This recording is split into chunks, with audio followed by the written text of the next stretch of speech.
এখানে তিনটা জায়গার কথা বলেছে দাজ্জাল।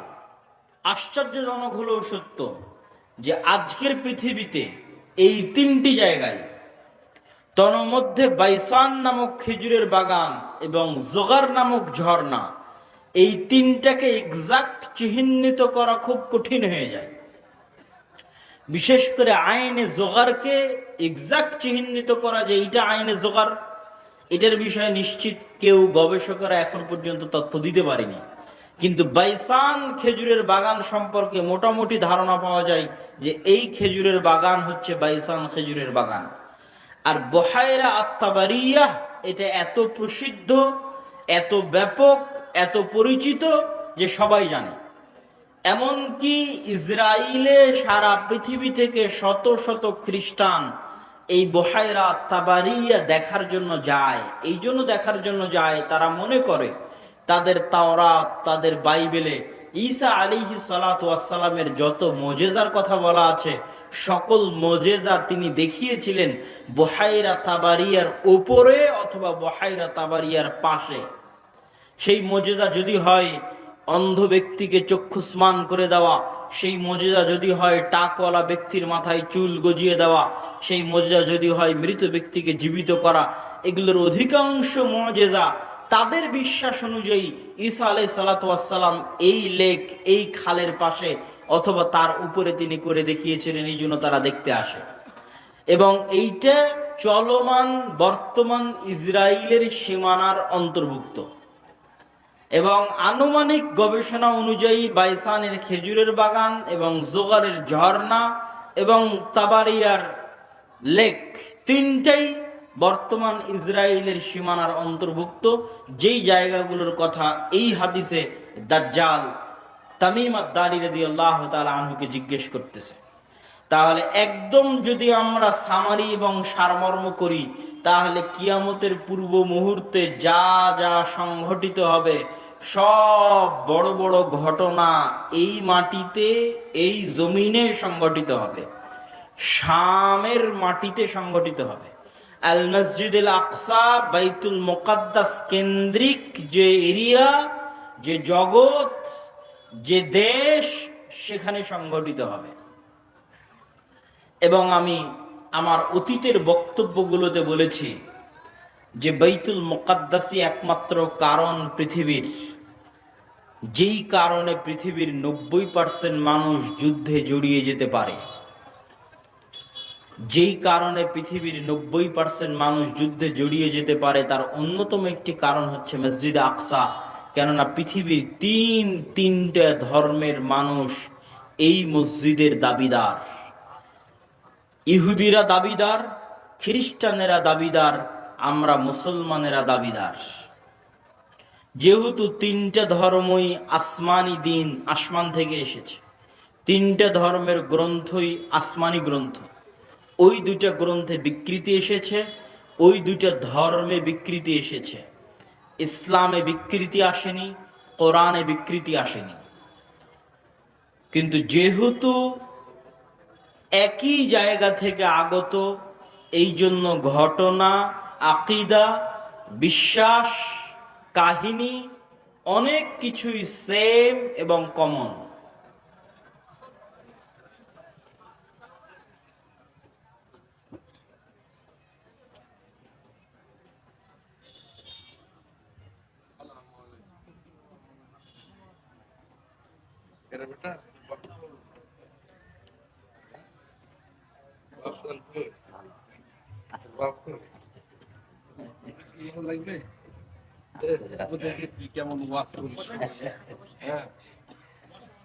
তো সম্মানিত উপস্থিতি, আমরা যে বিষয়ে আলোচনা করছিলাম যে বর্তমান মসজিদে আকসা এবং বর্তমান বাইতুল মুকাদ্দাস পৃথিবীর তিনটা ধর্মের নিকটে পবিত্র স্থান। আর এই পবিত্র স্থান হওয়ার কারণ হচ্ছে এই তিনটা ধর্মই আব্রাহামিক রিলিজিয়ান, সেমেটিক রিলিজিয়ান। এই তিনটা ধর্মই মিল্লাতে ইব্রাহিমের দাবিদার, তথা ইব্রাহিম আলাইহিস সালাতু ওয়াস সালামের হিস্ট্রি, ইতিহাসের সাথে কানেক্টেড। আর সেমেটিক রিলিজিয়ান মানে নূহ আলাইহিস সালাতু ওয়াস সালামের 3 সন্তান তার সাথে নৌকায় উঠেছিলেন। একজনের নাম ইয়াফেস, একজনের নাম হাম, আর একজনের নাম সাম। ইয়াফেসের বংশধরেরা হচ্ছে সাদা চামড়া, ইউরোপ, আমেরিকা, রাশিয়া।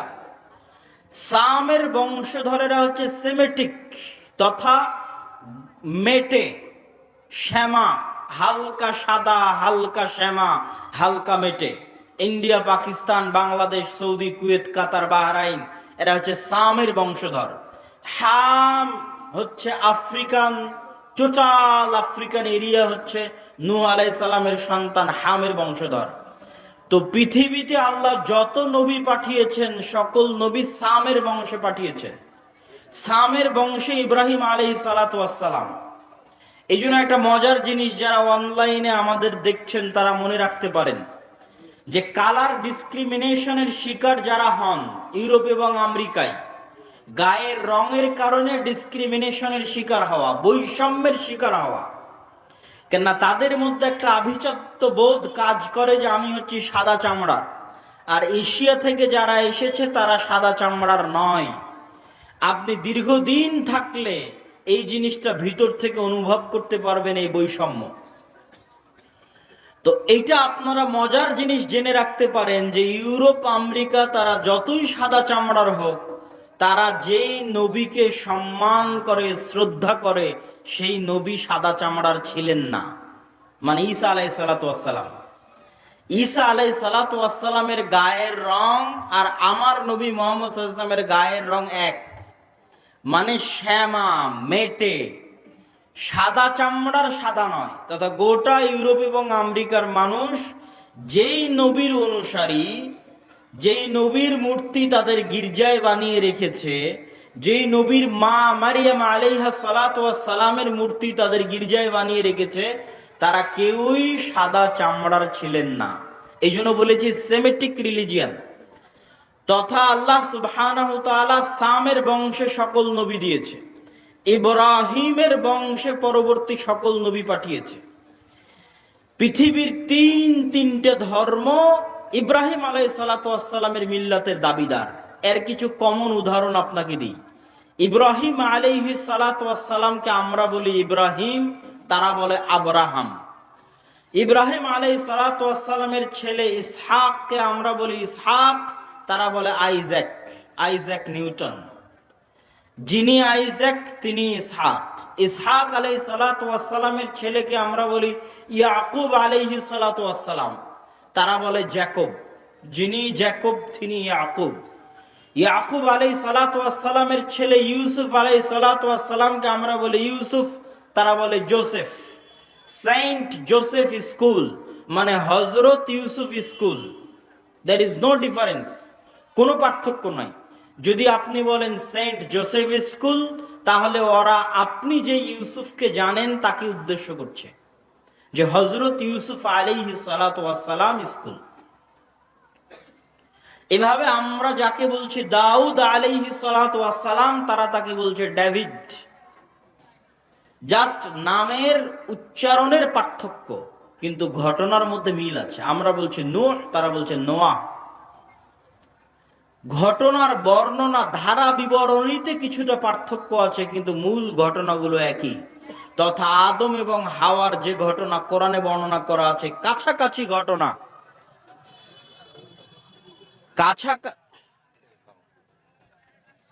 কেমন আছে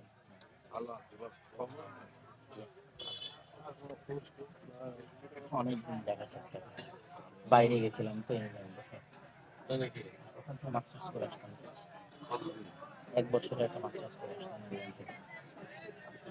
যে ইসলামিক ব্যাংকের উপর, ইসলামিক ব্যাংকিং সিস্টেম। এই তানজিল ভাই, আব্বুকে ডেকে নিয়ে আসেন। নিয়ে আসতেছে? হ্যাঁ বলতেছি, বক্তব্য শেষের দিকে চলে যাচ্ছে, দেখেন। হ্যাঁ হ্যাঁ বলবো ইনশাল্লাহ, আমি বুঝাবো, বক্তব্যের মধ্যে বলবো।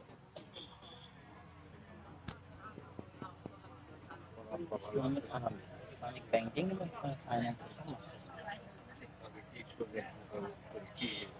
আমার বুঝাতে মনে হয় না।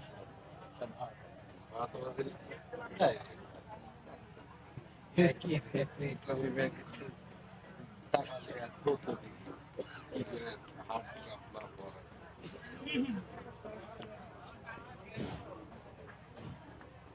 সম্মানিত উপস্থিতি, তো আমরা আলোচনা করছিলাম ইহুদি, খ্রিস্টান এবং ইসলাম, এই তিনটা ধর্ম আব্রাহামিক রিলিজিয়ান। এই জন্য ঘটনার ধারা বিবরণীতে পার্থক্য হলেও মূল ঘটনা একই।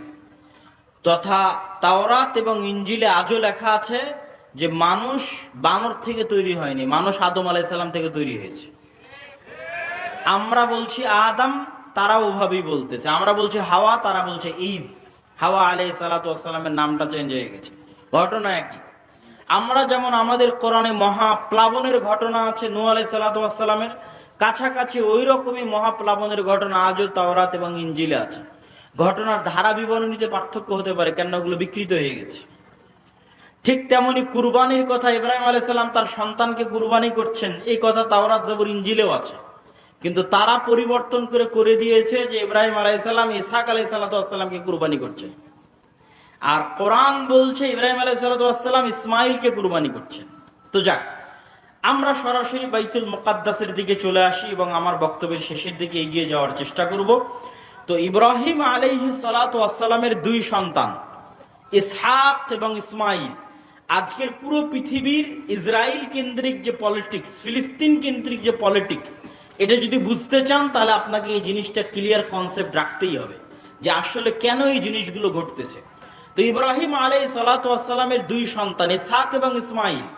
ইসহাক আলাইহিস সালাম হচ্ছেন সারা আলাইহিস সালামের সন্তান, আর ইসমাইল হচ্ছে হাজেরা আলাইহিস সালামের সন্তান। ইব্রাহিম আলাইহিস সালাম সারার সন্তান ইসহাককে নিয়ে থাকতেন জেরুজালেমে। ইব্রাহিম আলাইহিস সালাম থাকতেন কোথায়? জেরুজালেমে। আল্লাহ কোরআনে বলছেন নাজ্জাইনাহু ওয়া লূতান ইলাল আরদিল্লাতী বারাকনা ফিহা লিল আলামিন। আমি ইব্রাহিমকে আশ্রয় দিয়েছি এই মাটিতে, লূতকে আশ্রয় দিয়েছি এই মাটিতে, যেই মাটিতে আমি বরকত রেখেছি সারা পৃথিবীর মানুষের জন্য, ওই মাটি জেরুজালেমের মাটি। লূত আলাইহিস সালামের শহর উল্টিয়ে দেওয়ার পরে আল্লাহ তাকে আশ্রয় দিয়েছেন জেরুজালেমে। আর ইব্রাহিম আলাইহিস সালাম তিনি যখন ইরাক থেকে হিজরত করে এসেছেন, তখন আল্লাহ সুবহানাহু ওয়া তাআলা তাকে আশ্রয় দিয়েছেন জেরুজালেমে। তার বাপ আজর তাকে ইরাকের ব্যাবিলন নগরী থেকে তাড়িয়ে দিয়েছিলেন। তাহলে ইব্রাহিম আসলেন জেরুজালেমে, লূত আসলেন জেরুজালেমে। ইব্রাহিমের সন্তান ইসহাক ছিল জেরুজালেমে, ইসহাকের সন্তান ইয়াকুবও ছিল জেরুজালেমে। আর ইব্রাহিম আলাইহিস সালাম আরেক সন্তান ইসমাইলকে রেখে আসলেন 1500 কিলোমিটার দূরে মক্কায় কাবা ঘরের পাশে। তাহলে একই সাথে একই সময় আল্লাহ ইব্রাহিম আলাইহিস সালামের দুই সন্তানকে দিয়ে পৃথিবীর দুইটা মসজিদ আবাদ করাচ্ছেন। আল্লাহর নবী এবং পবিত্র কোরআন বলছে ইন্না আউওয়ালা বাইতিন উযিআ লিন-নাস বিবাক্কা, পৃথিবীর বুকে প্রথম মসজিদ তৈরি হয়েছে মক্কায় আল্লাহর ইবাদতের জন্য। আর আল্লাহর নবী বলছেন মক্কার 40 বছর পর, কাবার 40 বছর পর মসজিদ তৈরি হয়েছে আল মসজিদ আল আকসা, বাইতুল মুকাদ্দাস। তাহলে ইব্রাহিম আলাইহিস সালামের এক সন্তান ইসহাক এবং তার বংশধরেরা আবাদ করছে মসজিদ আকসা, আর ইব্রাহিম আলাইহিস সালামের আরেক সন্তান ইসমাইল এবং তার বংশধরেরা আবাদ করছে কাবা, একই সময়ে একই সাথে। আর ইব্রাহিম আলাইহিস সালাম নিজে জেরুজালেম থেকে মক্কায় যাতায়াত করেছে 4 থেকে 5 বার। একবার হাজেরা আলাইহিস সালাম এবং ইসমাইলকে রাখতে গেছেন, একবার জবাই করতে গেছেন, একবার কাবা ঘর তৈরি করতে গেছেন, একবার ছেলেকে এমনি দেখতে গেছেন, পাননি, স্ত্রীকে তালাক দিয়ে আসতে বলেছেন। লম্বা ঘটনা সহিহ বুখারীতে পাবেন।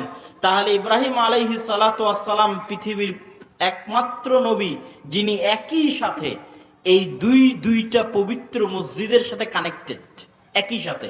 হুয়া ইব্রাহিম আলাইহিস সালাম, তিনি ইব্রাহিম আলাইহিস সালাম 5 বার মক্কা থেকে ফিলিস্তিন জেরুজালেম যাতায়াত করেছেন। এবার আসেন হিস্ট্রির সামনের দিকে আগাতে থাকলো।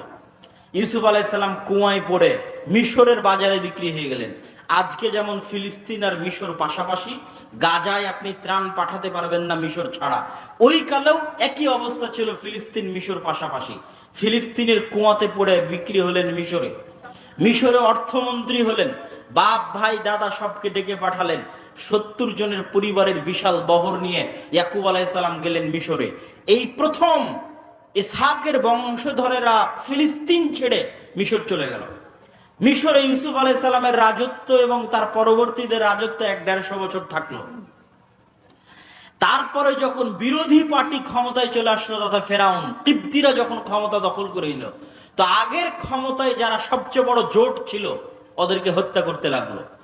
আগের ক্ষমতায় যে বাদশাহ ছিল মিশরের, তার সবচেয়ে বড় জোট ছিল বানু ইসরাইল, ইউসুফ আলাইহিস সালাম। তো এদেরকে হত্যা করো। আর ফেরাউন জানতো যে আমি ক্ষমতা হারালে এদের কাছে ক্ষমতা হারাবো, অতএব এদের শিশুদের হত্যা করো, যেন আমার ক্ষমতা দখল করার মতো কেউ না আসে। وَإِذْ نَجَّيْنَاكُمْ مِنْ آلِ فِرْعَوْنَ يَسُومُونَكُمْ سُوءَ الْعَذَابِ يُذَبِّحُونَ أَبْنَاءَكُمْ وَيَسْتَحْيُونَ نِسَاءَكُمْ। আমি তোমাদেরকে ফেরাউনের কবল থেকে বাঁচিয়েছি, যে ফেরাউন তোমাদের ছেলে সন্তানদের জবাই করত। আল্লাহ পবিত্র কোরআনে বলছেন ছেলে সন্তানদের জবাই করত। আজকের ফেরাউন বানু ইসমাইলের ছেলে সন্তানদেরকে গাজায় হত্যা করতেছে। দিন পরিবর্তন হয়েছে, টার্গেট একই। কেননা তারা জানে যে এই ফিলিস্তিন থেকে এমন সন্তান বের হবে যাদের হাতে তাদের পতন অনিবার্য, পতন অবশ্যম্ভাবী। এই জন্য বেরিয়ে যেন হতে না পারে, এই জন্য আগে শিশুই হত্যা করে দাও, যেমন ফেরাউন হত্যা করত। সম্মানিত উপস্থিতি, তারপরে ফেরাউনের অত্যাচারে থেকে বানু ইসরাইলকে বাঁচানোর জন্য আল্লাহ মুসা আলাইহিস সালামকে পাঠালেন। মুসা আলাইহিস সালামের লম্বা ঘটনা, তিনি বানু ইসরাইলকে সাথে করে নিয়ে পালিয়ে যাচ্ছেন। ফেরাউনকে আল্লাহ লোহিত সাগরে ডুবিয়ে হত্যা করলেন। হত্যা করার পর মুসা আলাইহিস সালাম ফেরত মিশরে যাননি কেন? এই জন্য মিশরে ফেরত যাননি যে মুসা আলাইহিস সালাম পালিয়ে যাচ্ছিলেন না, মুসা আলাইহিস সালাম ইজ রিটার্নিং ব্যাক, ফেরত যাচ্ছিলেন। কোথায় ফেরত যাচ্ছিলেন? 400 বছর আগে ওনার বাপদাদা ইয়াকুব এবং ইয়াকুবের সন্তান 70 জন এবং ইউসুফ ওই যে জেরুজালেম ছেড়ে মিশরে আসছে, ওই জেরুজালেম বাপদাদার আদিভিটা, সেখানে ফিরে যাচ্ছিলেন। ইতিহাসের সত্য মিথ্যা জানা যায় না, কিন্তু ইতিহাসে লেখা আছে যে ইউসুফ আলাইহিস সালাম মিশরে মারা গেলেও তাকে তিনি ওসিয়ত করে গেছিলেন কবর দেওয়ার জন্য জেরুজালেমে। আর মুসা আলাইহিস সালামের কথা তো সহিহ বুখারীতে রাসূল সাল্লাল্লাহু আলাইহি ওয়াসাল্লাম বর্ণনা করতেছেন, যেটা ধারা বিবরণীতে আমি আসব। তো আপনি যদি আজকের ম্যাপে দেখেন, লোহিত সাগর পার হয়ে ফিলিস্তিনে যাবেন, মিশর থেকে লোহিত সাগর ক্রস করে ফিলিস্তিনে যাবেন, গুগল ম্যাপে দেখবেন ফিলিস্তিনে ঢুকার আগে বিশাল মরুভূমি, সিনাই মরুভূমি। আর ওই ফিলিস্তিনে তখন বসবাস করত তৎকালীন বিশ্বের সবচেয়ে শক্তিশালী গোত্র, তাদের নাম আমালেকা গোত্র। তো ওদের সাথে যুদ্ধ করে জিতে জেরুজালেম জয় করতে হবে, এই জন্য অপেক্ষায় বসে আছেন সিনাই মরুভূমিতে। সিনাই মরুভূমি যেহেতু মরুভূমি, আর লোহিত সাগরের পানি যেহেতু লবণাক্ত, এই জন্য কোনো খাবার নাই, না মরুভূমিতে কোনো ফলমূল হয়, না মরুভূমিতে কোনো পানি আছে। এই জন্য সূরা বাকারায় বানু ইসরাইলের ঘটনা পড়ে দেখবেন যে আল্লাহ মুসা আলাইহিস সালামকে বললেন, তুমি লাঠি দিয়ে পাথরে আঘাত করো, তোমার সম্প্রদায়ের জন্য ঝর্ণা তৈরি করে দিচ্ছে। তুমি আল্লাহর কাছে দোয়া করো, আর জান্নাত থেকে মান্না এবং সালোয়া পাঠিয়ে দিচ্ছে। জান্নাত থেকে পাখির আকারে এবং গাছে ঝুলন্ত আকারে, বাড়ির উপরে গাছে ঝুলন্ত আকারে জান্নাত থেকে মান্না এবং সালোয়া আসতো, কেননা মরুভূমিতে কোনো খাবার ছিল না। তারপরে মুসা আলাইহিস সালাম তাদের নিয়ে জেরুজালেম বিজয় করতে যাবেন মর্মে যুদ্ধের ঘোষণা দিলেন। এরা ছিল নিমক হারাম কওম। আল্লাহর এত বড় নিয়ামত দেখার পরও এরা বলল, ইযহাব আনতা ওয়া রাব্বুকা ফাকাতিলা, মুসা আপনি আর আপনার আল্লাহ গিয়ে যুদ্ধ করেন, আমরা যুদ্ধ করতে পারবো না। বলেন নাউজুবিল্লাহ। এই জন্য মুসা আলাইহিস সালাম জেরুজালেম বিজয় করতে পারেননি। তখন মুসা আলাইহিস সালাম আল্লাহর কাছে দোয়া করেছিলেন, যেন আমার লাশ, আমার মৃত্যু যেন জেরুজালেমের এত নিকটে হয় যে একটা ঢিল মারলে যেন জেরুজালেম থেকে, বাইতুল মুকাদ্দাস থেকে একটা ঢিল মারলে আমার কবরে এসে পড়ে। মুহাম্মদ সাল্লাল্লাহু আলাইহি ওয়াসাল্লাম বুখারীর হাদিসে বলছেন, আমি যদি আজ ফিলিস্তিনে থাকতাম তোমাদের দেখাতাম যে কোথায় মুসা আলাইহিস সালামের কবর আছে। সম্মানিত উপস্থিতি, তারপরে ধারা বিবরণী আমি সংক্ষিপ্ত আকারে আজকের পর্যন্ত আপনাকে আমি বুঝিয়ে দিচ্ছি। তারপরে ইউশা বিন নুনের মাধ্যমে জেরুজালেম বিজয় হলো। আমার আগের বক্তব্য শুনে দেখবেন আল্লাহ জেরুজালেম বিজয়ের দিন সূর্যকে থামিয়ে দিয়েছিলেন। সূর্যকে থামিয়ে দিয়ে ইউশা বিন নুন জেরুজালেম বিজয় করেছিলেন। তারপরে আস্তে আস্তে আস্তে আস্তে দাউদ এবং সুলাইমান আলাইহিসসালাম আসলেন। দাউদ এবং সুলাইমান আলাইহিসসালাম পৃথিবীর সবচেয়ে বড় রাজত্ব জেরুজালেমে কায়েম করলেন। সুলাইমান আলাইহিস সালাম দ্বিতীয়বার মসজিদ আকসা নির্মাণ করালেন জিনদেরকে দিয়ে। আর পৃথিবীর অত শক্তিশালী অত বড় রাজত্ব পৃথিবীতে আগে আর কোনোদিন হয়নি, পরেও কোনোদিন হবে না। সেটা কায়েম হলো জেরুজালেমে। তারপর দাউদ এবং সুলাইমানের পরে আস্তে আস্তে চলে আসলেন ঈসা আলাইহিস সালাতু ওয়াস সালাম। ঈসা আলাইহিস সালাতু ওয়াস সালামের মা মারিয়াম কোন মসজিদের খাদেম ছিলেন? মসজিদ আকসার খাদেম ছিলেন। ঈসা আলাইহিস সালাতু ওয়াস সালাম কোন শহরে জন্ম নিয়েছেন? এই জেরুজালেম, এই নগরীতে জন্ম নিয়েছেন। এই জন্যই তো আপনি খ্রিস্টানদের যদি বলেন তোমাদের গোটা দুনিয়া দিয়ে দিব, ইউরোপ আমেরিকা, জেরুজালেম দিব না, তাহলে হবে না। কেননা এখানে তারা যাকে নবী বলে শ্রদ্ধা করছে তার স্মৃতি এই শহরে আছে। ঈসা আলাইহিস সালাতু ওয়াস সালামের স্মৃতি এই শহরে আছে। ঈসা আলাইহিস সালামের আম্মা মারিয়াম আলাইহাস সালাতু ওয়াস সালামের স্মৃতি এই মসজিদে আছে। আর ইহুদিদের স্মৃতি আছে এই যে মুসা, দাউদ, সুলাইমান, তাদের লম্বা স্মৃতি বললাম। ইয়াহইয়া এবং জাকারিয়া আলাইহিস সালাতু ওয়াস সালাম এই শহরেই ছিলেন। ঈসা আলাইহিস সালাতু ওয়াস সালাম দিয়ে আল্লাহ বানু ইসরাইলের নবী দেওয়া বন্ধ করে দিলেন। ওই যে ইসহাক আলাইহিস সালাতু ওয়াস সালাম থেকে শুরু হয়ে গোটা দুনিয়ার হিস্ট্রি আপনাকে 5 মিনিটে বলে দিলাম। ঈসা আলাইহিস সালাতু ওয়াস সালামে এসে আল্লাহ বানু ইসরাইলের নবী পাঠানো স্টপ। ওই যে এবার 5000 বছর যাবত ইব্রাহিমের আর এক সন্তান, তার সন্তানেরা আবাদ করতেছে মক্কায় কাবা। 1000 বছর যাবত আবাদ করতেছে। আল্লাহ ওটাকে সেফ রেখেছিলেন। পৃথিবী আল্লাহ সুবহানাহু ওয়া তাআলা কিভাবে ফাংশন করবেন এটা তার পূর্ব পরিকল্পিত, পূর্ব প্ল্যান। সেই ফাংশন করার জন্য ইব্রাহিম আলাইহিস সালাতু ওয়াস সালামের এই সন্তানে মাত্র একজন নবী আল্লাহ সুবহানাহু ওয়া তাআলা পাঠিয়েছেন। তিনি হচ্ছেন আমাদের নবী মুহাম্মদ সাল্লাল্লাহু আলাইহি ওয়াসাল্লাম, যিনি মক্কায় আসলেন। মক্কায় এসে তিনি নবীর দাবি করলেন এবং হেরাক্লিয়াসের দরবারে আবু সুফিয়ানকে জিজ্ঞেস করা হলো যে মুহাম্মদ সাল্লাল্লাহু আলাইহি ওয়াসাল্লামের পূর্বে কি আর কেউ নবী দাবি করেছিল? আবু সুফিয়ান বলল, না, মুহাম্মাদের পূর্বে মক্কায় আর জীবনে কোনোদিন কেউ নবী দাবি করেনি। হেরাক্লিয়াস বলল, যদি বলতে যে তার পূর্বে কেউ নবী দাবি করেছিল তাহলে আমি বলতাম দেখা দেখি নবী দাবি করছে। যেহেতু পূর্বে কেউ নবী দাবি করেনি, অতএব ভাবতে হবে যে মুহাম্মদ সাল্লাল্লাহু আলাইহি ওয়াসাল্লাম কেন নবী দাবি করছেন। তুমি আমাকে বলো, ওই মক্কায় মুহাম্মদ সাল্লাল্লাহু আলাইহি ওয়াসাল্লামের পূর্বে কেউ কি রাজা বাদশা ছিল? আবু সুফিয়ান বলছে, না, কেউ তো রাজা বাদশা ছিল না। 1000 বছর যাবত আমরা জানি না যে এই বংশে এই অঞ্চলে কোনোদিন রাজত্ব ছিল, বরং আজীবন এরা রোমান এবং পারস্য এম্পায়ারের অধীনে তাদের জীবন কাটেছে। ওখানে কোনোদিন রাজত্ব তৈরি হয়নি, মক্কা কেন্দ্রিক কোনো রাজত্ব তৈরি হয়নি। তখন বলছে, তাহলে তো অবশ্যই ভাবতে হয়, যদি তুমি বলতে এখানে কোনোদিন রাজা ছিল তাহলে আমি বলতাম যে বাপের দেখা দেখি বাপদাদার সম্পত্তি, বাপদাদার রাজত্ব ফিরে পাওয়ার জন্য এখন নিজে নবুয়তের দাবি করছে। যেহেতু মক্কা কেন্দ্রিক কোনোদিন রাজত্ব তৈরি হয়নি, মক্কায় কোনোদিন কেউ নবী দাবি করেনি, আবার তোমরা বলছো যে ওখানে ইব্রাহিমের সুন্নাত পাওয়া যায়, মানে হেরাক্লিয়াস স্বপ্নে দেখেছিল আরবদের মধ্যে যারা খাতনা করে। হেরাক্লিয়াস সব পাদ্রীদের ডেকে বলছে কারা খাতনা করে? পাদ্রীরা বললো শুধু ইহুদিরা খাতনা করে। বললাম, না, আমি স্বপ্নে দেখেছি আরবদের মধ্যে কারা খাতনা করে। আরবদের মধ্যে কেউ খাতনা করে আমি তো জানি না। তখন আবু সুফিয়ানকে ডেকে নিয়ে এসে জানা গেল মক্কার কুরাইশরা যুগ যুগ ধরে খাতনা করে আসতেছে। কেন? মক্কার কুরাইশদের আদি পিতা তো ইসমাইল আলাইহিস সালাতু ওয়াস সালাম, যিনি ইব্রাহিমের সন্তান। এটা ইব্রাহিমের সুন্নাত, মিল্লাতে ইব্রাহিমের সুন্নাত। সম্মানিত উপস্থিতি, এই জায়গায় হলো সুপারিয়রিটিতে ধাক্কা। ইহুদি এবং বানু ইসরাইলের যে সুপারিয়রিটির থিওরি, পৃথিবীর মাত্র 2টা জাতি এত ভয়ঙ্কর সুপারিয়রিটিতে বিশ্বাস করে যা পৃথিবীর আর কোনো জাতি বিশ্বাস করে না, একটা ব্রাহ্মণ আর একটা ইহুদি। হিন্দুদের মধ্যে যে 4টা গ্রুপ আছে তার মধ্যে একটা হচ্ছে ব্রাহ্মণ। তারা বিশ্বাস করে যে তারা হচ্ছে খোদার মাথা থেকে, তাদের প্রভুর মাথা থেকে সৃষ্টি হয়েছে, এই জন্য তাদের সম্মান মর্যাদা সবার উপরে, বাকি সব তাদের গোলাম। শূদ্র বৈশ্য ক্ষত্রিয় যা আছে সব তাদের গোলাম। আর এরা বিশ্বাস করে যারা আল্লাহর সন্তান, বলেন নাউজুবিল্লাহ, এরা বিশ্বাস করে আর আল্লাহর সন্তান। এবং এদের সবচেয়ে বড় গর্ব হচ্ছে যে ইব্রাহিমের সন্তান, ইসহাকের বংশধর। যদিও আজকের আধুনিক বিশ্বে কোনো প্রমাণ নাই যে চলমান ইসরায়েলে যারা বসবাস করছে এরা ইব্রাহিম আলাইহিস সালাতু ওয়াস সালামের ব্লাডলি কানেক্টেড। কি জন্য প্রমাণ নাই? আমার আগের আলোচনা থেকেই দলিল পেয়ে যাবেন।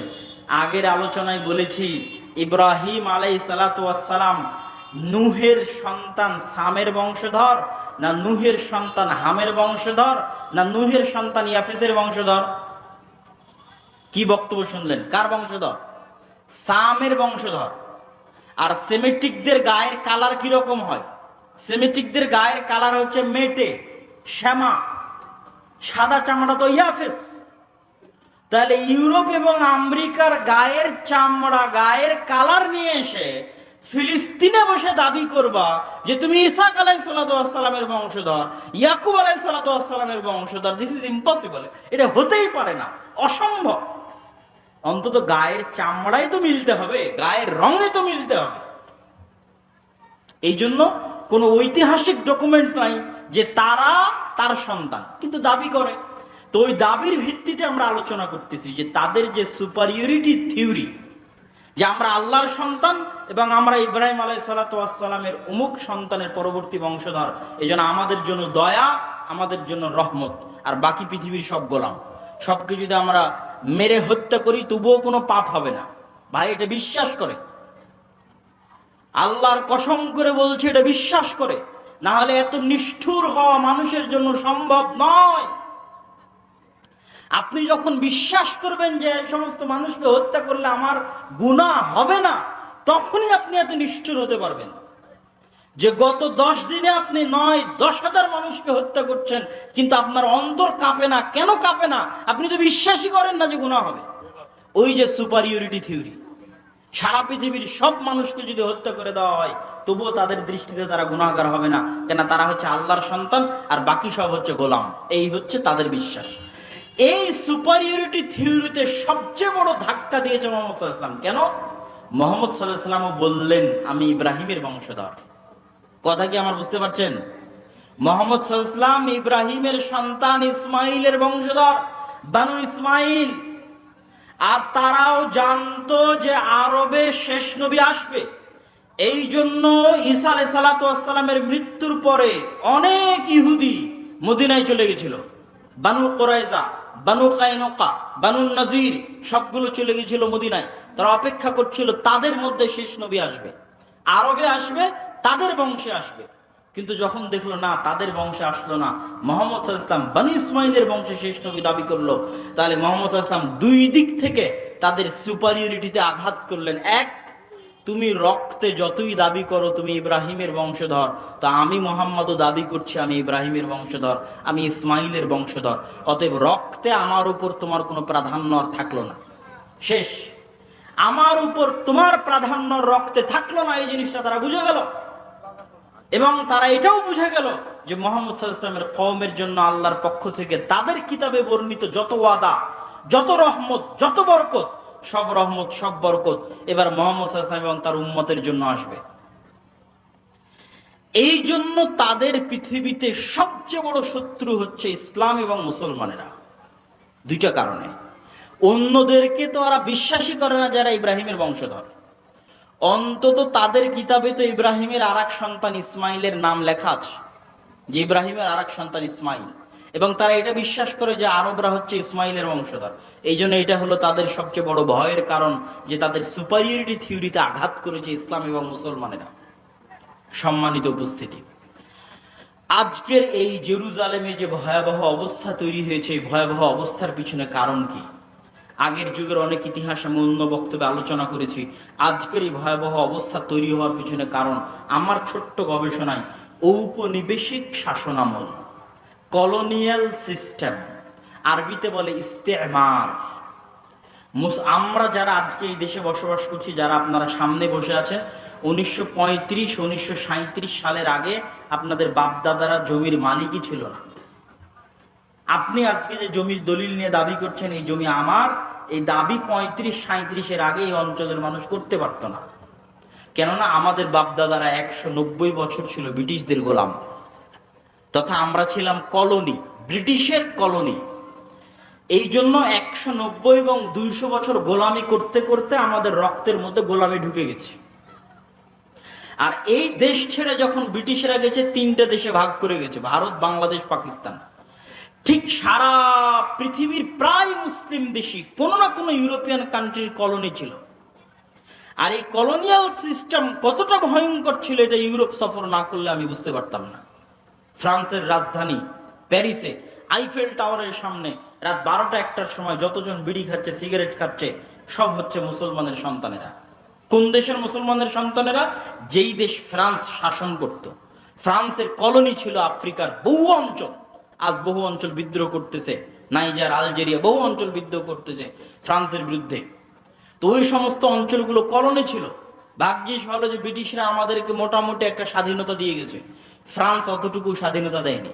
ফ্রান্স বলেছে, তোমার রিজার্ভ ব্যাংকের টাকা আমার ব্যাংকে থাকবে, তুমি কোনো অস্ত্র কিনতে পারবা না আমার কাছে ছাড়া, তুমি বৈদেশিক কোনো চুক্তি করতে পারবা না আমার অনুমতি ছাড়া।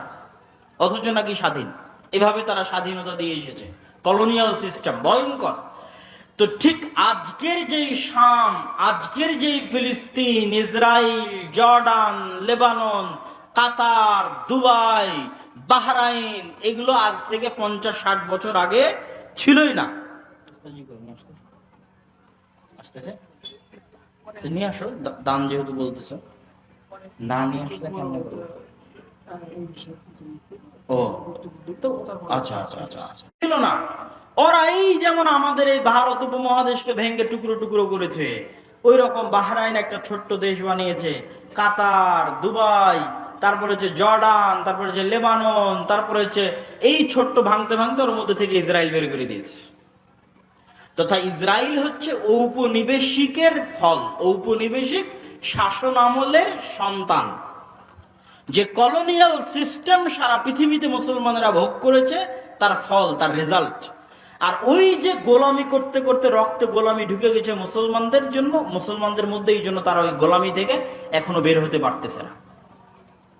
গোলামি থেকে বের হতে হলে আরো সময় লাগবে, স্বাধীন চেতা মনোভাব লাগবে, আল্লাহর ইবাদত এবং দ্বীনের অনুসরণ করা লাগবে। দ্বীনের অনুসরণ, আপনি বলতেছেন আপনি মসজিদ আকসা বিজয় করবেন, বাইতুল মুকাদ্দাস বিজয় করবেন, আপনি যে দেখেন তো একটা ইহুদি পরিবারের ছেলে মেয়ে কি করে। আর আজকে যারা এখানে বসে আছে এরা কি করে?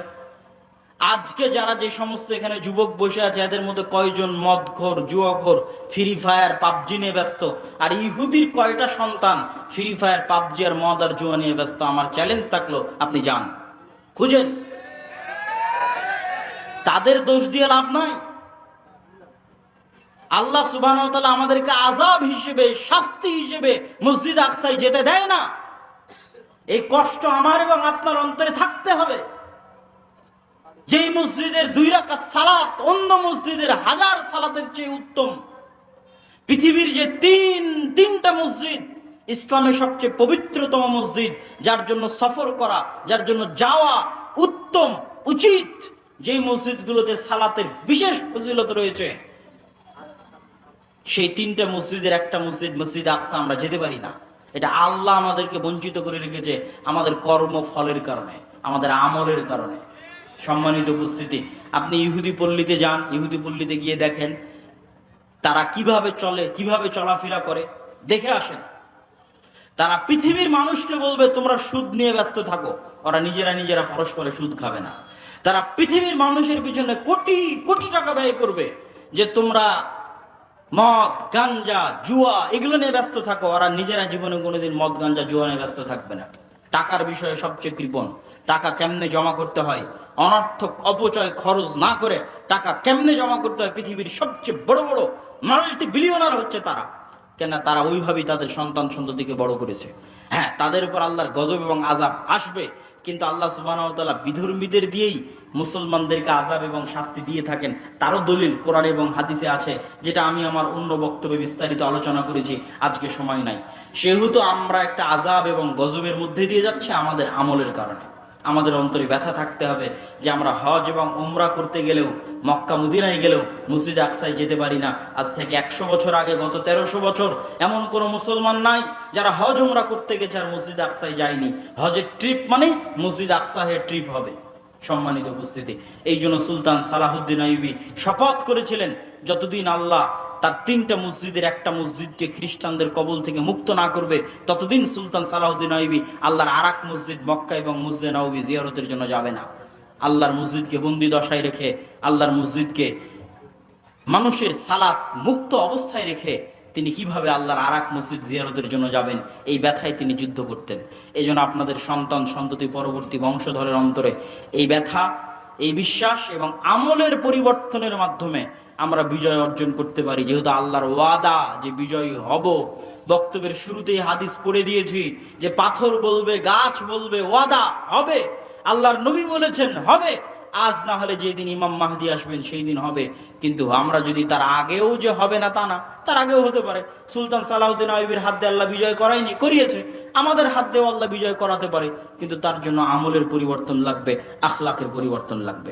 সম্মানিত উপস্থিতি, আজকের যে অনুষ্ঠানটা আয়োজন হচ্ছে, এই অনুষ্ঠানের মূল লক্ষ্য উদ্দেশ্য হচ্ছে মসজিদ ভিত্তিক দ্বীন শিক্ষা, মসজিদ ভিত্তিক মক্তবকে শক্তিশালী করা। আমরা আপনাদের এই অঞ্চলে সফর দিয়েছিলাম, গোটা মোহনপুর অঞ্চলে আমি নিজে সফর দিয়েছি। মোটামুটি কিছু মসজিদে মসজিদ ভিত্তিক মক্তব আছে, কিছু মসজিদে নাই। তো এই যে শিক্ষায় আমরা পিছিয়ে, জ্ঞানে আমরা পিছিয়ে, অথচ তারা আমাদের চেয়ে শিক্ষা এবং জ্ঞানে এগিয়ে। তো আমাদের যে জ্ঞানে পিছিয়ে এবং বিশেষ করে ধর্মীয় জ্ঞানে আরো পিছিয়ে, কেননা আমাদের দেশের 90% ছেলে মেয়ে যায় স্কুলে আর 2 থেকে 3% যায় মাদ্রাসায়। ওই যে 90 থেকে 95% গেল স্কুলে, তাদের জন্য কোনো একাডেমিক সিলেবাস নাই দ্বীন শেখানোর।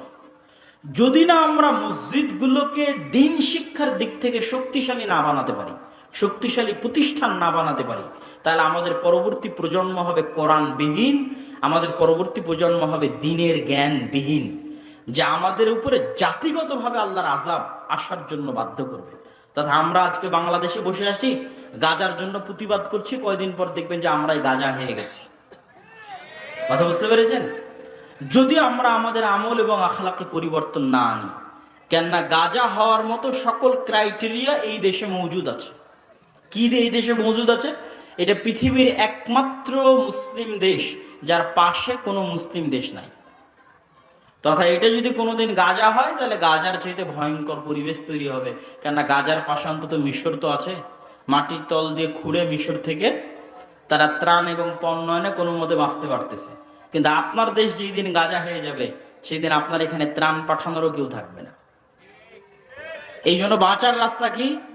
যদি এই দেশের স্বাধীনতা এবং সার্বভৌমত্ব রক্ষা করতে চান, দ্বীন এবং আমলে ফিরে আসতে হবে। পরবর্তী প্রজন্মদের কাছে বেসিক দ্বীনের জ্ঞান দিতে হবে।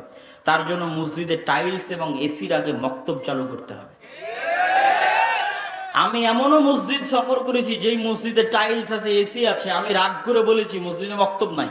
আমি রাগ করে বলেছি আপনারা টাইলস গুলো খুলে বাজারে বিক্রি করেন, এসিটা খুলে বাজারে বিক্রি করেন, তো মসজিদে মক্তব চালু করেন। আমাদের মুসলমানদের কনসেপ্ট দেখেন, আমাদের যারা আরব বিশ্বের বড় বড় দেশ তাদের কনসেপ্ট দেখেন, পর্যটন আর বিনোদন। আর পাশে ইসরায়েলকে দেখেন, শিক্ষা জ্ঞান। আমাদেরকে দেখেন, আমরা হচ্ছে এসি টাইলস, শিক্ষা জ্ঞানের কোনো গুরুত্ব নাই। তাহলে আমরা যদি গোলাম না হই, কারা পৃথিবীতে গোলাম থাকবে? সম্মানিত উপস্থিতি, এই জন্য আজকে আপনারা যারা এখানে উপস্থিত হয়েছেন প্রত্যেকেই, আজকের এই প্রোগ্রামগুলো আমরা যেগুলো করছি আর দাওয়া ইলা আল্লাহর অধীনে, এটার মূল লক্ষ্যই হচ্ছে মসজিদগুলোতে মক্তব শিক্ষা চাঙ্গা করা, মজবুত করা। তো আপনারা যারা এখানে বিভিন্ন অঞ্চল, বিভিন্ন এলাকা থেকে উপস্থিত হয়েছেন, আপনাদের যে মসজিদগুলোতে মক্তব আছে, আমাদের সিলেবাস নিয়ে যাবেন। সালাফি কনফারেন্স রাজশাহী 23 ও 24 নভেম্বর, আল জামিয়া সালাফিয়া ডাঙ্গিপাড়া পবা, রাজশাহীতে আসবেন। আপনাদের মক্তবের জন্য সিলেবাস নিয়ে যাবেন, উন্নত মানের সিলেবাস। এবং মক্তবগুলোকে কেন্দ্রীয়ভাবে সেন্ট্রালি ম্যানেজমেন্ট করার জন্য আমাদের পক্ষ থেকে সার্বিক সুযোগ সুবিধা আপনাদেরকে দেওয়া হবে।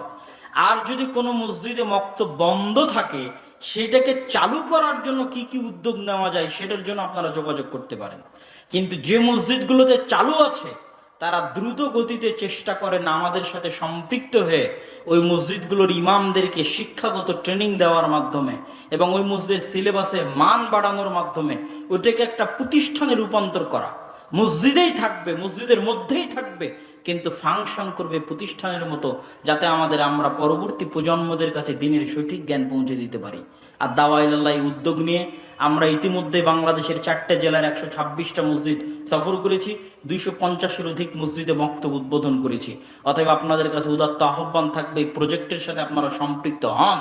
যে মসজিদে মক্তব আছে সেই মক্তবকে চাঙ্গা করার জন্য আমাদের সিলেবাস নেন, আমাদের ট্রেনিং নেন, আমাদের ম্যানেজমেন্ট সিস্টেম নেন। যেই মসজিদে মক্তব নাই সেখানে চালু করার জন্য আমাদের ডাকেন, আমরা সফর দিই, বক্তব্য দিই, চালু করার জন্য সহযোগিতা করি। আর আজকের এই অনুষ্ঠান এবং এখানেও যে মক্তবগুলো পরিচালিত হয় মোহনপুর এবং বাগমারায়, সেই মক্তবগুলোর উন্নয়নের লক্ষ্যে, তাদের সহযোগিতার লক্ষ্যে আমাদের আজকের এই অনুষ্ঠান। অতএব আপনারা এই প্রজেক্টে দান করার চেষ্টা করবেন, সহযোগিতা করার চেষ্টা করবেন।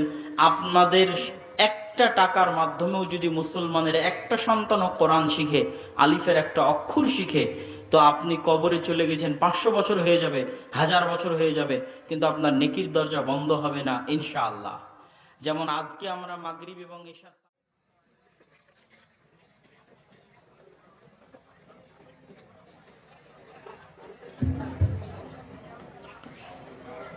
আসসালামু আলাইকুম ওয়া রাহমাতুল্লাহ।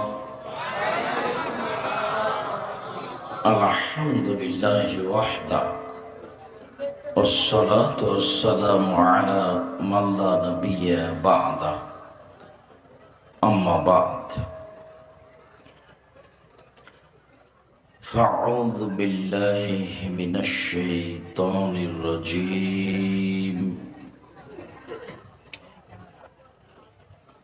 قد أفلح المؤمنون الذين هم في صلاتهم خاشعون عن بريدة رضي الله تعالى عنه قال قال رسول الله صلى الله عليه وسلم بين العبد وبين الكفر ترك الصلاة رواه أبو داود بسند صحيح। সম্মানিত দ্বীনি বৈঠকের মুসলিম ভাই ও বোন, প্রশংসা আল্লাহর জন্য, শান্তি অবতীর্ণ হোক আল্লাহর রাসূলের উপর সাল্লাল্লাহু আলাইহি ওয়াসাল্লাম। আজকের দ্বীনি বৈঠকে সংক্ষিপ্ত সময়ে বক্তব্যের বিষয় সালাত, নামাজ।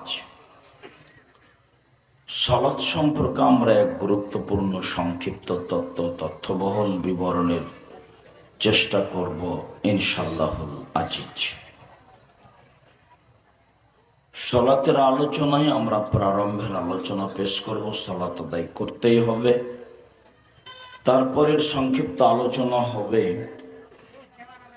যারা সালাত আদায় করে না তারা কেমন। তারপরের সংক্ষিপ্ত কথা হবে যারা সালাত আদায় করে কিন্তু রাসূলের পদ্ধতিতে করে না তারা কেমন।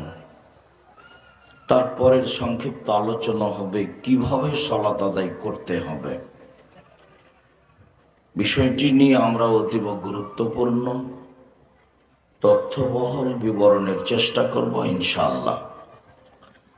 তোমরা যারা ছেলেরা দায়িত্ব পালন করছো, একটু ডান দিকে বাম দিকে লক্ষ্য করো, কোথাও কোনো জায়গা থেকে দাঁড়িয়ে কোনো কথা কেউ শুনতে পাবে না। জরুরিভাবে ডানে বামে সামনে তাদেরকে বসতে অনুরোধ করো, অন্যথায় স্থান ত্যাগ করতে হবে। আর আপনাদের কাছে আরো জরুরি কথা চলাকালীন প্রয়োজন দেখিয়ে উঠার চেষ্টা করবেন না, এটা আমি পছন্দ করি না। আমি আপনার জন্যই ঢাকা থেকে এসেছি,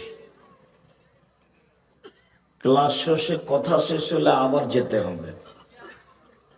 আপনাকে আমি মূল্যায়ন করি। আপনি হয়তো বা মনে করেন যে আমি খুব ভালোবাসি আব্দুর রাজ্জাক বিন ইউসুফকে, আপনাকে আমি তার চেয়ে কম ভালোবাসি এ কথা নয়। আপনার সার্বিক কল্যাণ আমি আন্তরিকভাবে কামনা করি, এ কথাই ঠিক। মর্মে বক্তব্য চলাকালীন কোনো প্রকার অবহেলা অবস্থা দেখাবেন না, কোনো প্রয়োজন দেখাবেন না। আর বক্তব্যের সাথে মুনাফিকি করবেন না। কোনো গতাগণিক বক্তব্য দিই না। দীর্ঘদিন থেকে যা বলে আসছি, মানুষের সামনে কোনোদিন কেসা কাহিনী বলি না। এই চল, এই, সরো।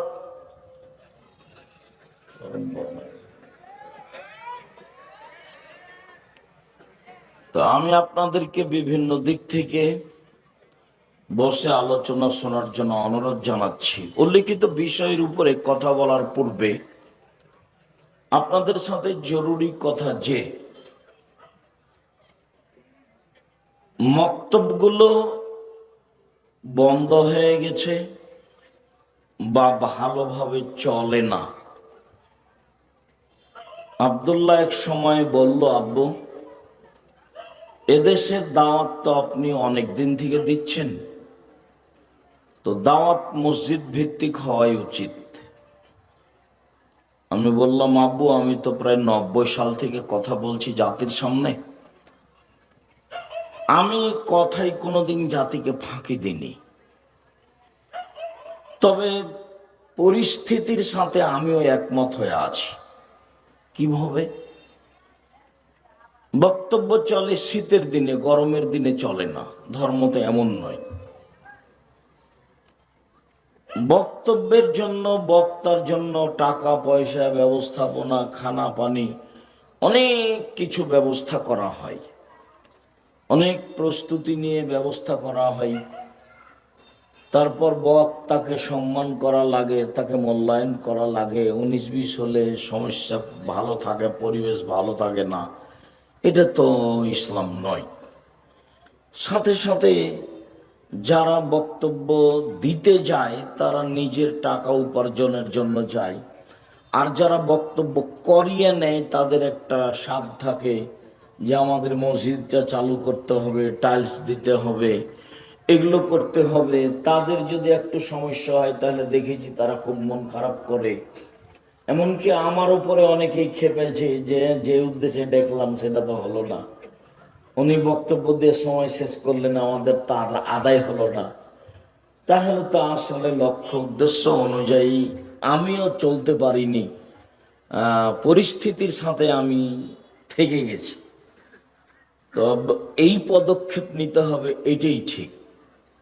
মানুষ অনেকেই হয়তো পছন্দ করতে পারে, পছন্দ নাও করতে পারে, তবে দেশভিত্তিক, মসজিদ ভিত্তিক দাওয়াতের ব্যবস্থা করতে হবে, শিক্ষার ব্যবস্থা করতে হবে, এটাই ঠিক। বর্তমান যে শিক্ষা আছে শুধুমাত্র কোরআন মাজিদ পড়িয়ে দেওয়া হয়, সেখানে বাংলা, ইংরেজি, আরবি 4টার সমন্বয়ে, 3টার সমন্বয়ে, অঙ্কের সমন্বয়ে বাচ্চাদেরকে মক্তব শিক্ষা দিতে হবে। মক্তবে সেই জন্য শিক্ষকদের ট্রেনিং দিতে হবে। জামিয়া সালাফের অধীনে একটি বড় শাখা আদ-দাওয়া ইলাল্লাহ, আদ-দাওয়া ইলাল্লাহর একটি বড় শাখা মক্তব পরিচালনা করা। তারা একটা শক্ত পদক্ষেপ নিয়ে এদেশের মাটিতে মক্তব ভিত্তিক দ্বীনি দাওয়াত এবং শিক্ষা কার্যক্রমের প্রজেক্ট হাতে নিয়েছে।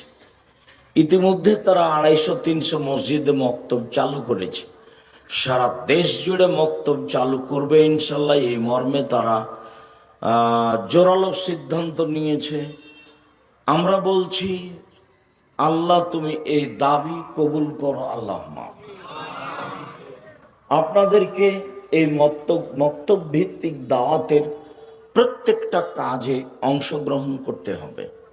আমি কথা বলেছি যে আবু, মানুষকে মক্তব ভিত্তিক দাওয়াত দেওয়ার সময়তে সহযোগিতার কথা বলতে হবে। এদেশে মানুষ তাফসির মাহফিল করে, মিথ্যা তাফসির করে টাকা মানুষ উঠালো, নিজেরা খরচ করলো, বক্তার পিছনে খরচ করলো, তারা কেউ বুঝতে পারলো না টাকা কোন পথে গেল। মসজিদের নাম দিয়ে কমিটি টাকা উঠালো, সে দিয়ে টাইলস কিনলো, অথচ মসজিদে কেউ সালাত আদায় করে না, কোনো বাচ্চা পড়াশোনা করে না। সেক্রেটারি, সভাপতি বলছে যে আমাদের মসজিদে আমরা টাইলস লাগিয়েছি, তো তাহলে তো একটা উদ্দেশ্য ভালো নয়।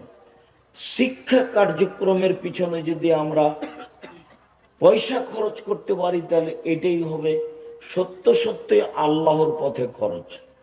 তাতে আমি বলেছি পতিতালয়ের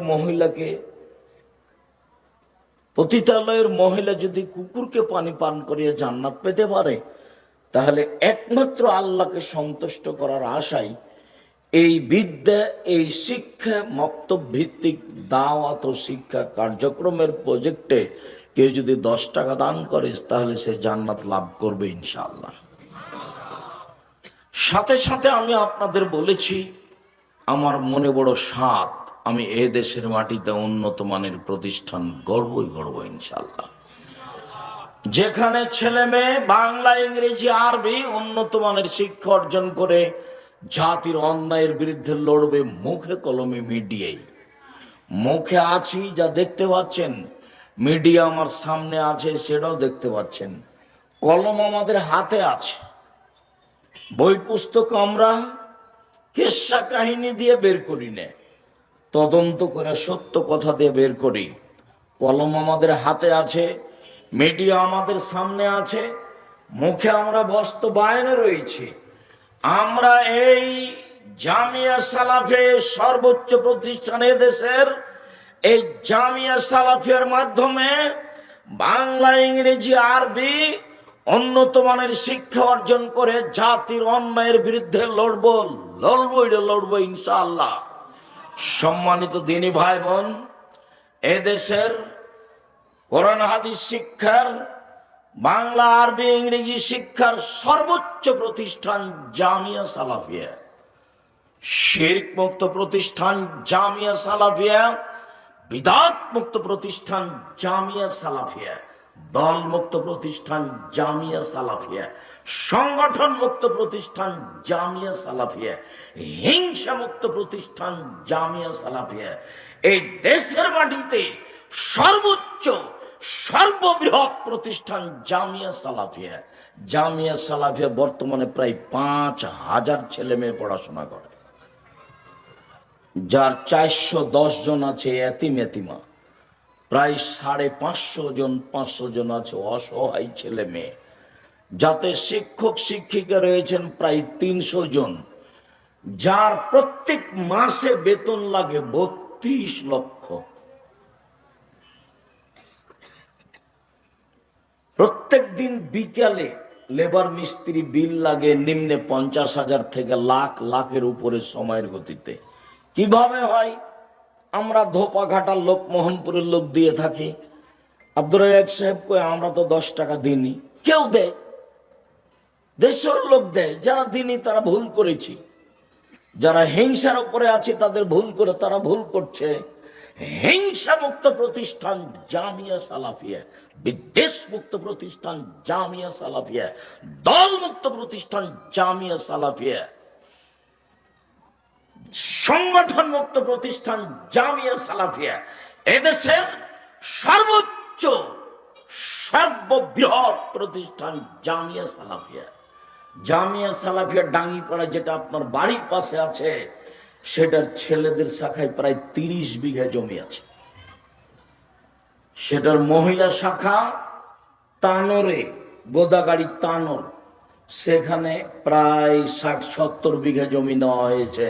সেখানে মহিলা শাখাটা চলে যাবে। এদেশের সর্ববৃহৎ প্রতিষ্ঠান জামিয়া সালাফিয়া, তার মহিলা শাখা রাজশাহী তানোরে সবচেয়ে বড়।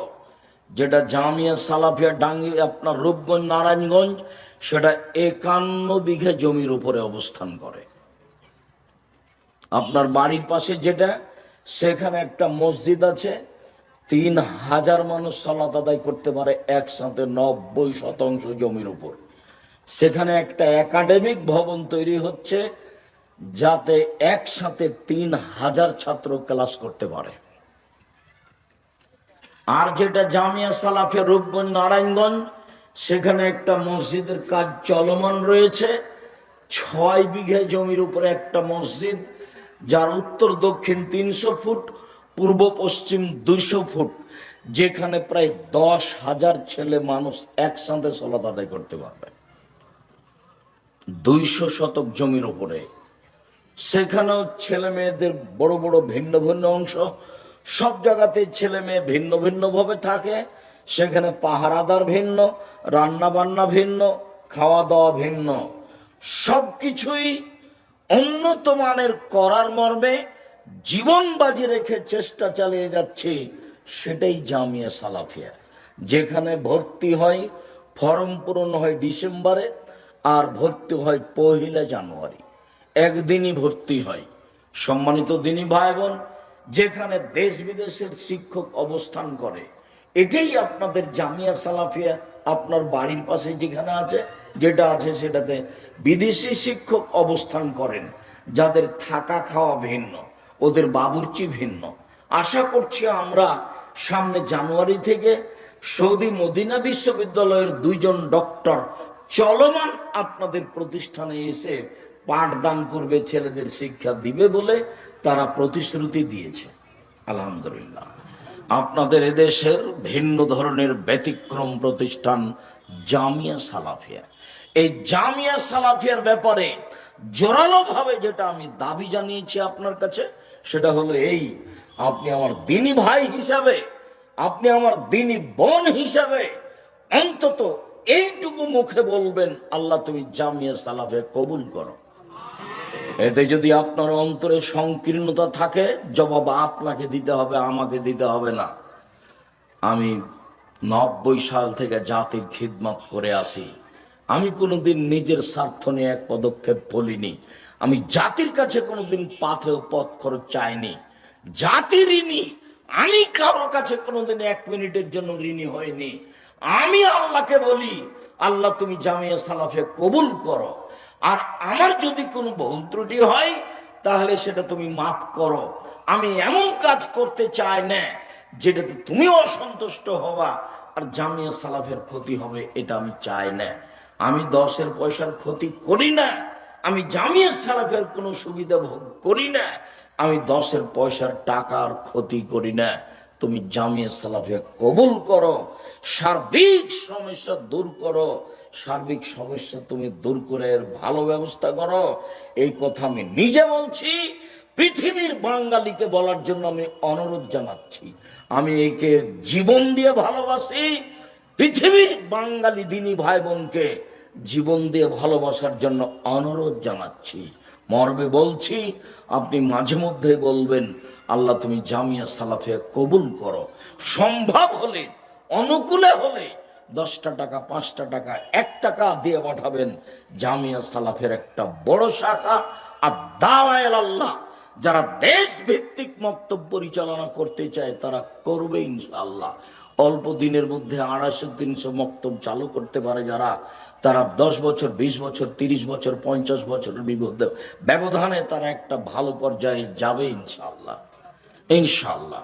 মর্মে উপস্থিত বৈঠকের দিনী মুসলিম ভাই বোনকে এই সাথে আরেকটু অনুরোধ জানিয়ে যাচ্ছি যে 23-24 সম্মেলন নভেম্বর, যেটা আপনার বাড়ির পাশে জামিয়া সালাফিয়া ডাঙ্গিপাড়া পাওয়া রাজশাহী, আমি আপনাকে দিনী ভাই মনে করছি, আপনাকে আমি দিনী বোন মনে করছি।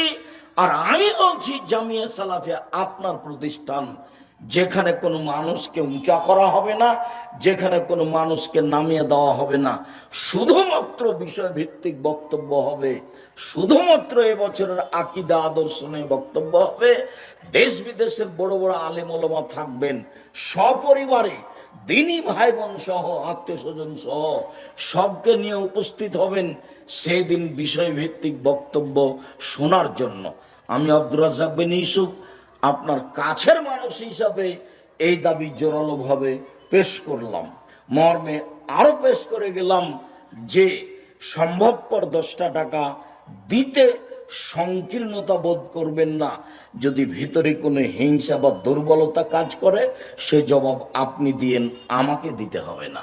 আমি জাতির সামনে জামিয়া সালাফিয়ার কথা বলে গেলাম, আমি কোনো স্বার্থ রেখে যাইনি।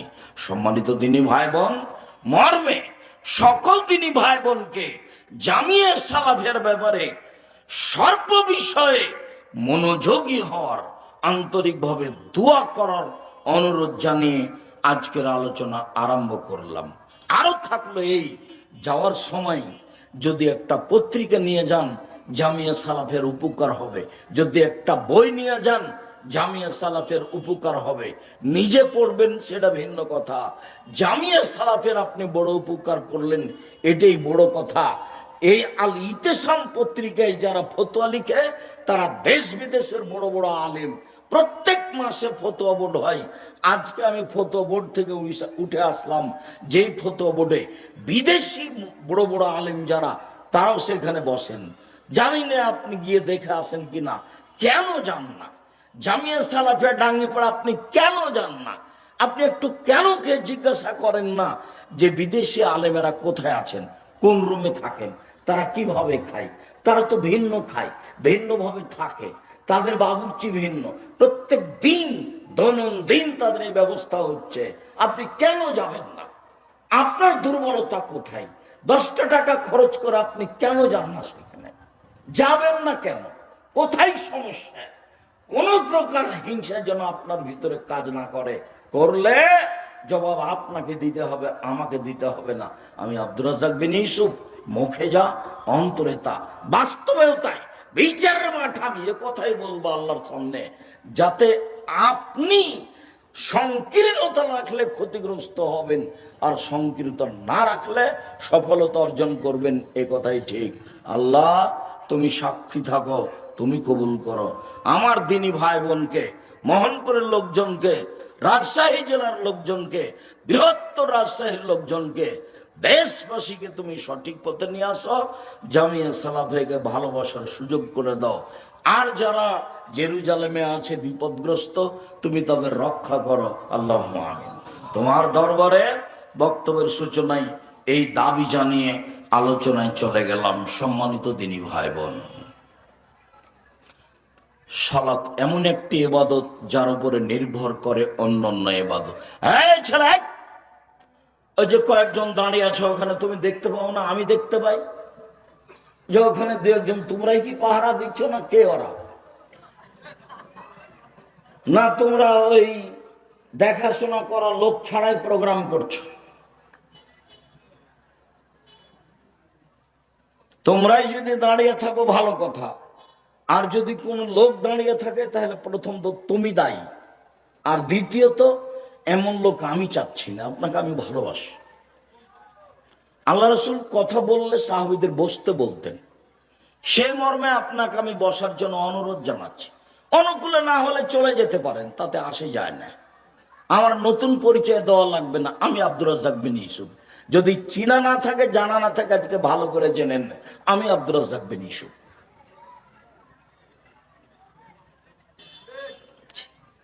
আপনার সাথে আমার দূরত্বের কোনো প্রয়োজন নেই, আপনাকে আমি অনেক ভালোবাসি।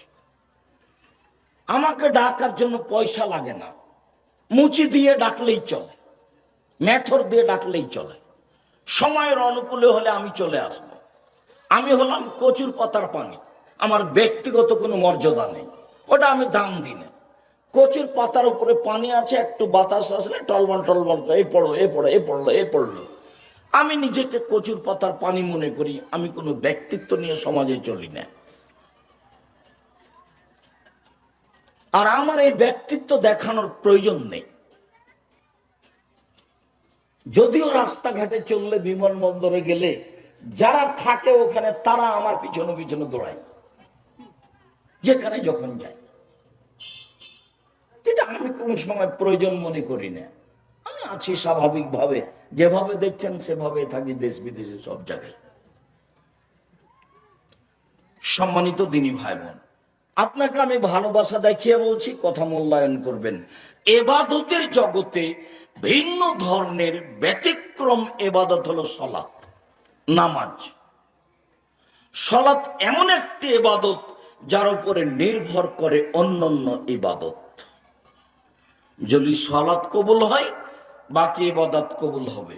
যদি সালাত কবুল না হয়, বাকি ইবাদত বাতিল হবে। আমি জানি ইবাদতের জগতে সবচেয়ে দামি ইবাদত হলো সিয়াম, রোজা। বৃহস্পতিবার সোমবার সিয়াম থাকবেন, সুন্নাতে কথাই ঠিক, তবে নিজের উপরে জরুরি মনে করে নেবেন। কেন? বৃহস্পতিবার সোমবার রিপোর্ট পেশ করা হয়।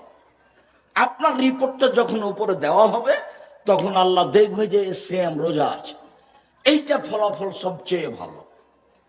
কি করলেন জীবনে? খাচ্ছি তো অনেক, খাওয়ালাম তো অনেক, বৃহস্পতিবার সোমবার সিয়াম থাকি না কেন? থাকি না, থাকার চেষ্টা করি আল্লাহকে সন্তুষ্ট করার জন্য। কি হবে এমন? রোজা ইবাদতের জগতে সবচেয়ে ভালো ইবাদত, যার বিনিময় 2-4 নেকি নয়, যার বিনিময়ে 10-5 নেকি নয়, যার বিনিময়ে আল্লাহ কাউকে লিখতে বলেন না। সিয়ামের বিনিময় কে দেন? আল্লাহ দেন। 2 রাকাত সালাত আদায় করলে আল্লাহ ফেরেশতাকে কি বলবেন? নেকি লিখে দাও। কোরআন মাজিদ পড়লে আল্লাহ ফেরেশতাকে বলবেন নেকি লিখে দাও। কেউ যদি সুবহানাল্লাহ বলে আল্লাহ ফেরেশতাকে বলবেন নেকি লিখে দাও। কেউ যদি 10 টাকা দান করে আল্লাহ বলবেন নেকি লিখে দাও। আর কে যদি সিয়াম থাকে, রোজা থাকে, তাহলে আল্লাহ কি বলবেন? আমি সেটা নিজে দিব। সেটার সাথে আপনার ভালোবাসা গড়ে না কেন? গড়া উচিত।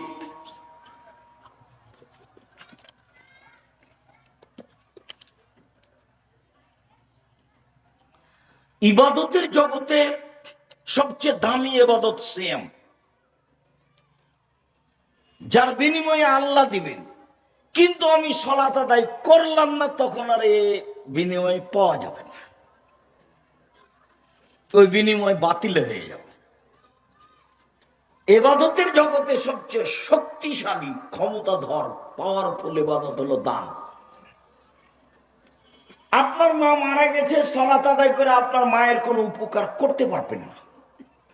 সিয়াম পালন করে আপনার মায়ের কোনো উপকার করতে পারবেন না। হজ করে আপনার মায়ের কোনো উপকার করতে পারবেন না। কোরআন মাজিদ পড়ে আপনার মায়ের কোনো উপকার করতে পারবেন না। সুবহানাল্লাহ আলহামদুলিল্লাহ বলে আপনার মায়ের কোনো উপকার করতে পারবেন না। আপনি যখন সঠিক আকীদার কোনো প্রতিষ্ঠানে অসহায় কোনো মানুষকে 5টা 10টা 2000 5000 টাকা দিয়ে দিবেন আপনার মায়ের নামে, তখন কবরের শাস্তি বন্ধ হয়ে যাবে আপনার মায়ের। এই কথা আমি বলিনি, এ কথা মুহাম্মদ সাল্লাল্লাহু আলাইহি ওয়াসাল্লাম বলেছেন। পৃথিবীতে সবচেয়ে শক্তিশালী, ব্যতিক্রম, ভিন্ন ধরনের পাওয়ারফুল ইবাদত হলো দান। আপনি দান করলেন অনেক, কিন্তু আপনি নামাজ পড়েন না, সালাত আদায় করেন না, তখন আল্লাহ এটা কেটে দিবেন। তাহলে ইবাদতের জগতে সবচেয়ে ভিন্ন ব্যতিক্রম ইবাদত হলো সালাত, যার উপরে নির্ভর করে অন্যান্য ইবাদত। দেখুন, আবু হুরায়রা রাদিয়াল্লাহু তাআলা আনহু বলেন, রাসূল সাল্লাল্লাহু আলাইহি ওয়াসাল্লাম বলেছেন, আউয়াল মা ইউহাসাবু বিহিল আবদু ইয়াউমাল কিয়ামাস সালাহ। বিচারের মাঠে প্রথম বিচার হবে সালাতের। ফাইন সালাহাত সালাহাল্লাহু সায়রা আমালিহি, যদি তার সালাত কবুল হয় সব ইবাদত কবুল হবে। ওয়াইন ফাসাদাত ফাসাদা সায়রা আমালিহি, যদি তার সালাত না থাকে তাহলে সব ইবাদত বাতিল হবে। এ কথা মুহাম্মদ সাল্লাল্লাহু আলাইহি ওয়াসাল্লাম বলেন। 2টা বই আছে, একটা বইয়ের নাম উপদেশ, সেখানেও পাবেন। একটা বইয়ের নাম সালাত, রাসূল সাল্লাল্লাহু আলাইহি ওয়াসাল্লামের সালাত, বানাম প্রচলিত সালাত। বইটা পড়েন। কেন আপনি বইয়ের উপরে সংকীর্ণতা দেখান তা তো আমি বুঝলাম না। আপনার জন্যই দিন রাত পরিশ্রম করেছি, দিন রাত, শুধু আপনার জন্য।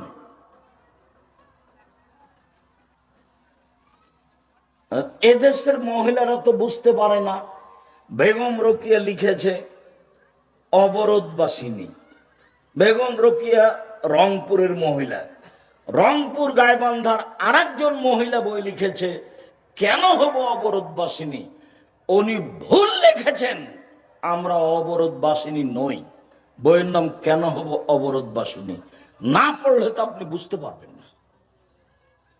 বইয়ের নাম হলো শিক্ষা বনাম জাহেলিয়াত। 1 এর বইয়ে, 2 এর বইয়ে, 3 এর বইয়ে, 5 এর বইয়ে, 6 এর বইয়ে, 7 এর বইয়ে প্রায়ই মিথ্যা প্রতারণামূলক কথা লেখা আছে। ও লেখকই নয়, তো যদি আপনি না পড়েন শিক্ষা বনাম জাহেলিয়াত, তাহলে আপনি কি দিয়ে বুঝবেন যে আমাকে কি ভুল শিখাচ্ছে? এই যে 2-3-5 এর বইগুলোতে এগুলো লিখাই নয়। এটাই জাহেলিয়াত, এটাই বন্যতা, এটাই বর্বরতা, এটাই অসভ্যতা, যেটা লেখক বইয়ে প্রকাশ করেছে। শিক্ষা বনাম জাহেলিয়াত পড়তে হবে। সেই মহিলারই লিখা, কেন এই নির্যাতন কি তার প্রতিকার? আমরা মহিলারা কেন নির্যাতিত, আমাদের এই নির্যাতন থেকে বাঁচার পথ কি হতে পারে? বইয়ের নাম কেন এই নির্যাতন কি তার প্রতিকার। বইয়ের নাম সম অধিকার নয়, মর্যাদা চাই। আমাদের সম অধিকারের প্রয়োজন নেই, আমরা মহিলা, আমাদের মর্যাদার প্রয়োজন আছে, এইটা আমরা চাই। বইয়ের নাম সম অধিকার নয়, মর্যাদা চাই। এগুলো তো আপনার বাড়িতে থাকা দরকার। আপনার মেয়ে, ভাস্তি, খালা, ফুফু, বোন, তার পড়া দরকার। আর আপনি মনে করেন না যে এগুলো এমনি প্রেস থেকে বের হয়, এর পিছনে খরচ হয়। আপনি মূল্যায়ন করবেন, সহজ হবে। সম্মানিত দিনী ভাই বোন, আবু হুরায়রা রাদিয়াল্লাহু তাআলা আনহু বলেন, হে ছেলে, আপনি পাশ দিয়ে কখন হাঁটাহাঁটি করতে দিবেন না। পরিবেশ নষ্ট হোক এটা আমি চাই না। কিছুক্ষণ পরে বক্তব্য শেষ হয়ে যাবে। আমরা তো আর আব্দুল্লাহ বিন ফজল নই যে ঘন্টার ঘন্টা বক্তব্য দেব। আর সালাত সালাসাত আসলাসিন, সালাত 3 ভাগে বিভক্ত। আর তহুর ও সুলুসুন, অজু হলো 3 ভাগের 1 ভাগ। আর রুকু ও সুলুসুন, রুকু হলো 3 ভাগের 1 ভাগ। আর সজুদ ও সুলুসুন, সিজদা হলো 3 ভাগের 1 ভাগ। ফমানা দাহাবে হাক্কেহা কবেলাত সালাতুহু কবেলা সায়রা আমালিহি। কেউ যদি সালাত ঠিক ঠিক আদায় করে, তার সালাত কবুল করা হবে, সব ইবাদত কবুল করা হবে।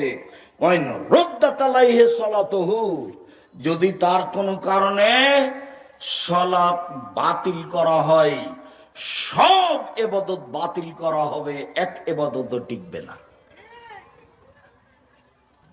ওকে ঠিক মতো আদায় করতে হবে, ঠিক সময়ে, নইলে সব ইবাদত বাতিল হবে। এ কথা আমি বলিনি, এ কথা মুহাম্মদ সাল্লাল্লাহু আলাইহি সাল্লাম বলেন। ওযু, রুকু, সিজদা, ধরে নিলাম যে 300 নেকি আমি পাবো, কথার কথা। তো রুকু ভুল হয়েছে, 100 গেল। সিজদা ভুল হয়েছে, 200 গেল। অজু ভুল হয়েছে, 300 গেল। মানে সালাত আদায় করলাম কিন্তু 1 নেকিও হবে না। বোঝা গেল না কথা? 3 ভাগে বিভক্ত। আর 3টা অংশ, অজু, রুকু, সিজদা। খালি মারলাম সিজদা, গেলাম আর উঠে গেলাম, গেলাম আর উঠে গেলাম, তখন আর সিজদা হলো না, রুকু হলো না। আর তাড়াহুড়া করে অজু করলাম, ভালো করে করলাম না, তখন অজুও গেছে। এটা একটা ইবাদত, এর সাথে ভালোবাসা থাকতে হবে। এই ছেলেরা, মহিলাদের একটু লক্ষ্য করে, ওরা যেন গল্প না করতে পারে। আপনি আমার দিনী বোন, আপনাকে অনেক ভালোবাসি। আপনি বক্তব্য শুনতে এসেছেন, বেঢঙ্গা মহিলার মতো গল্প করবেন না। ঢং ঢং করে এসেছেন, ঢং ঢং করে চলে গেলেন, তো কি হলো? আসলেন গল্প করতে করতে বেঢঙ্গার মতো, আবার বেঢঙ্গার মতো চলে গেলেন। আমি জানি যে আপনার স্বামীর কারণে আপনার এই স্বভাব।